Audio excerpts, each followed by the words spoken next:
en el tendón y no corto el tendón, no quito la continuidad del tendón. Bárbaro, muchísimas gracias. Bueno, bárbaro. Continuamos, Manuel, con tu presentación. Vuelvo a agradecerle en nombre de todos y te escuchamos atentamente. Vale, no, el gusto es mío. Muchas gracias por darme la oportunidad de poder presentarles y hablar de nuestra experiencia en el alargamiento de los gastrocnemios. Hablo en plural porque la mayoría de las cosas que les voy a presentar las desarrollé con mi compañero Ernesto Maceira y con ahora mi compañera Pilar Martínez Albornoz. La mayoría de las experiencias que les comento son de nuestro equipo. ¿Por qué empezamos a plantearnos hace años si el alargamiento del gastrocnemio tenía un efecto terapéutico? Hace unos 17, 18 años compartíamos una experiencia que para nosotros era frustrante. Operábamos pacientes de fascitis plantares crónicas recalcitrantes, mismo cirujano, misma mañana de quirófano, dos pacientes prácticamente iguales, uno mejoraba espectacularmente y el otro no mejoraba nada. Y habíamos hecho exactamente lo mismo. Habíamos hecho una fasciotomía para hacer el proximal de aproximadamente 1/3 conservador de la parte medial de la fascia plantar proximal. Y había una gran variabilidad de resultados, ¿no? Y de hecho, hay un trabajo clásico de Mark Davis en su fellowship con Saxby en Australia que realmente valoraba la satisfacción del paciente y era muy mediocre.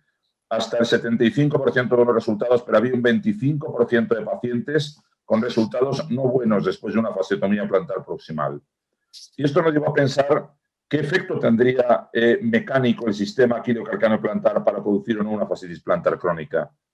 Era muy curioso ver cómo la mayoría de los pacientes con fascitis plantar crónica mejoraban con los ejercicios excéntricos que utilizamos, los de Alfredson, para la tendinopatía aquilea no insercional. Y esto nos llevó a pensar que tenía que haber una conexión mecánica. Esa conexión mecánica existe porque existe en la mecánica de la marcha un par de acoplamiento que debe ser necesario para que la fisiología no pase a ser patología. Al final del segundo rocker, en los últimos milisegundos del segundo rocker, en la fase del contacto plantígrado del pie con el suelo, de manera ideal, en un sistema ideal, la extensión completa de rodilla debería acoplarse a una dorsiflexión completa del pie, a una postura de 90 grados del pie en el suelo y siendo contacto con el suelo. Cuando una persona tiene un gastrocnemio corto, que es el músculo biarticular de todo el componente, no es capaz de ejecutar esto sin que las fuerzas de reacción del suelo dañen continuamente el sistema. Y el mayor daño del sistema se produce en la parte más alejada del brazo de palanca, que es la fascia plantar, la inserción proximal de la fascia plantar. ¿Por qué las personas que tienen un gastrocnemio corto no padecen siempre de problemas? Porque hay dos mecanismos de compensación, de escape, para las personas que tienen este problema. Una es la marcha a saltitos con rotación externa, bouncy gait, que se llaman en la literatura anglosajona. Y la segunda es la posibilidad de pronar el pie para compensar esa falta de extensión completa de rodilla y dorsiflexión completa del tobillo. Esa situación de acoplamiento, cuando no se produce y cuando repetidamente no se produce, puede provocar patología. Todos conocemos el nombre impronunciable de Niels Silverskiöld, que nos enseñó cómo explorar si una persona tiene un gastrocnemio corto o no. Pero la mayoría de las ocasiones, cuando vemos en los libros, en los trabajos científicos o en muchas presentaciones cómo explorar un gastrocnemio corto, no se explora correctamente. Fíjense que para explorar un gastrocnemio, la brevedad en un gastrocnemio, tenemos que supinar completamente el pie, el antepié, para eliminar los movimientos en el plano sagital que tenemos en las articulaciones mediotarsianas. Si no hacemos esa supinación del antepié en todo el recorrido de la maniobra de Silverskiöld, no estamos detectando correctamente un equinismo gastrodependiente. Y cuando hacemos bien la maniobra de Silverskiöld, podemos saber si el paciente tiene un equinismo gastrodependiente o no. Los pacientes que nos fueron mal tenían un componente de equinismo importante. Nos dimos cuenta tiempo más tarde, después de haber tenido ese mal resultado con ellos. Y el equinismo que está de moda en los últimos años parece que es una cosa que todo el mundo puede tener. Bueno, pues realmente es así. Probablemente desde un punto de vista evolutivo, desde nuestro paso de seres cuadrúpedos a seres bípedos, hemos tenido que adaptar todo nuestro sistema aquileo-calcáneo plantar. Y todavía no estamos del todo afinados, pero cada vez vamos afinándonos más. existe un cierto equinismo atávico en muchas personas. Lo que pasa es que no siempre causa patologías y los mecanismos de compensación son buenos. No es causa de patología. El equinismo en sí mismo no es malo. Es malo cuando hay un problema o se desencadena un problema porque cuesta mucho más la recuperación de ese problema. Probablemente dentro de 1 millón de años no haya ya equinismo, el ser humano se haya adaptado y probablemente desaparezcan muchas de las patologías de las que hablamos ahora.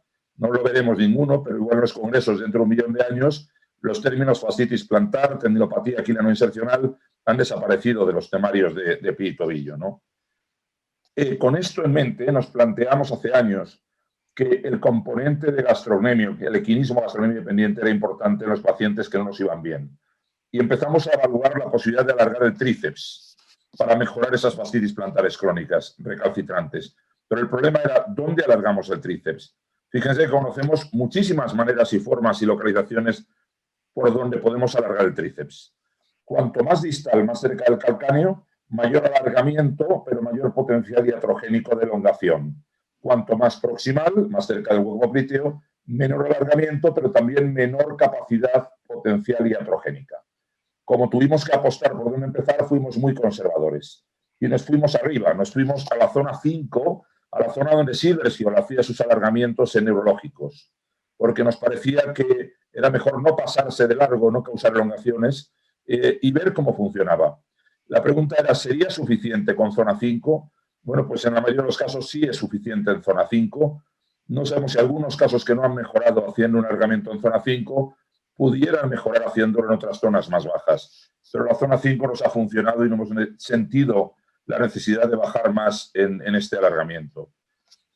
Cuando nos planteamos eso hace unos 17 años, nos enteramos que en Burdeos Samuel Baruch y Pierre Baruch estaban haciendo alargamientos gemelares. Y nos fuimos Ernesto y yo a Burdeos, invitamos a Samuel Baruch a venir a Madrid y hicimos una buena relación para ver qué pasaba con los alargamientos gemelares. Samuel Baruch, cuando venía a Madrid, siempre quería que le diéramos a comer a un sitio emblemático que se llama Casa Lucio y siempre nos pedía llevarle allí a comer los huevos de Lucio. Y allí con los huevos de Lucio hablamos mucho de gastronomio. Este fue nuestro melting pot para hablar de los gastronemios. Y bueno, era curiosa la experiencia de Samuel y Pierre, ¿no? Porque presentaron ya hace muchos años su primera serie de 185 casos de liberación gastronemio con muy diversas indicaciones, pero con resultados muy alentadores. Fuimos allí no tanto a verles cómo operaban, sino a ver los resultados de los pacientes. No es que no nos fiáramos de ellos, pero queríamos saber qué experimentaban los pacientes, cuándo mejoraban, qué cosas mejoraban. Y realmente era sorprendente. Nos vinimos a Madrid pensando que teníamos que hacer esto. Sin embargo, había algunas cosas que nos parecían atípicas. Ellos alargaban los dos gemelos, inicialmente el lateral y el medial. Sin embargo, creíamos que el gemelo medial, por muchas circunstancias, era más potente y era probablemente la causa principal del problema. Y luego hacían cosas atípicas que dejaron de hacer porque les inmovilizaban 48 horas y luego les quitaban la férula. Bueno, cosas de Samuel, que es un genio y es un queridísimo amigo, pero había cosas que no tenían mucho sentido y que fuimos nosotros eliminando también. Y luego la tercera pata de esto, estaba en Londres, nos enteramos que Matt Solan estaba haciendo estudios sobre la importancia de un gemelo sobre otro en alargamientos gemelares. Estoy hablando de hace ya pues 15 años de esto. Entonces me fui al London Foot and Ankle Center a hablar con Matt Solan, estuvimos viendo qué hacían ellos, qué hacíamos nosotros. Ellos publicaron la importancia del gemelo medial respecto al lateral, y el gemelo medial era el responsable del 90 y mucho % del acortamiento gemelar. Luego empezamos a hacer aisladamente el gemelo medial nada más, la liberación aislada del gastronemio medial, y no había diferencias respecto a hacer los dos gemelos como hacía Samuel. Samuel dejó de hacer también el gemelo lateral pronto y fuimos unificando criterios. Empezaron a aparecer los primeros trabajos de alargamiento gemelar y los efectos en el pie y tobillo. Y entonces nos pusimos a repartir el trabajo, ¿no? Con mucho combustible, como ahí decidimos publicar o decidimos preguntarnos qué hacer cada uno, ¿no? Empezamos a hacer liberaciones solo del gastronemio medial con una incisión pequeña. La incisión depende obviamente del tamaño del dedo del cirujano. Mi incisión es un poco más grande que la de mi socia Pilar, pero yo siempre digo al paciente también que podría ser peor si hubiera sido urólogo, pero mi incisión es de 2-3 centímetros. Lo hacemos bajo anestesia local y sedación. El paciente con una sedación suave, de cúbito prono, sin torniquete, simplemente inyectamos un anestésico local superficial, la piel es lo único que duele en esa zona, dentro no hay inervación.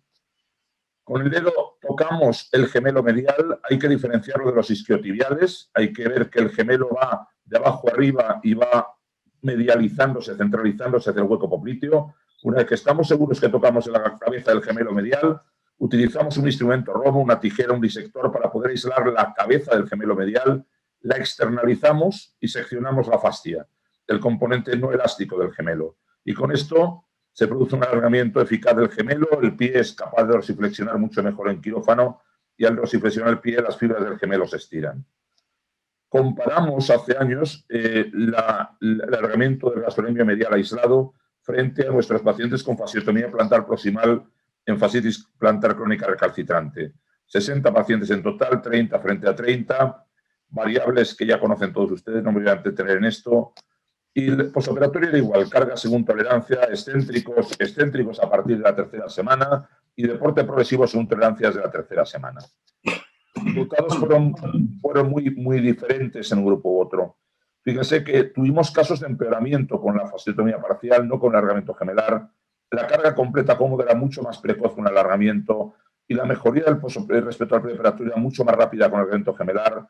La vuelta al trabajo y el deporte considerablemente más rápida con el alargamiento gemelar. Las escalas de valoración también mejores, tanto de función como de dolor con el alargamiento gemelar. La satisfacción del paciente mucho mejor con el alargamiento gemelar que con la fasciotomía plantar proximal. Y esto fue especialmente valioso en los pacientes en los que habíamos fracasado con una fasciotomía plantar proximal y que pudimos recuperarles, hicimos un alargamiento del gemelo medial.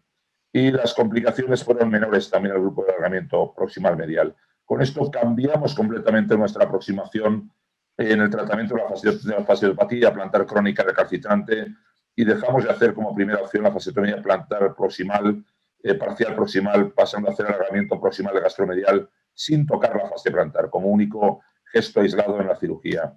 De los resultados que tuvimos nos llamó la atención algo interesante. Por ejemplo, una duración preoperatoria mayor no se correlacionaba con la recuperación mejor o peor en el grupo de alargamiento proximal. Luego le decimos al paciente que no hay prisa para decidir una cirugía, que probablemente tengamos el mismo resultado y lleve mal 1 año y medio, 3 años o 5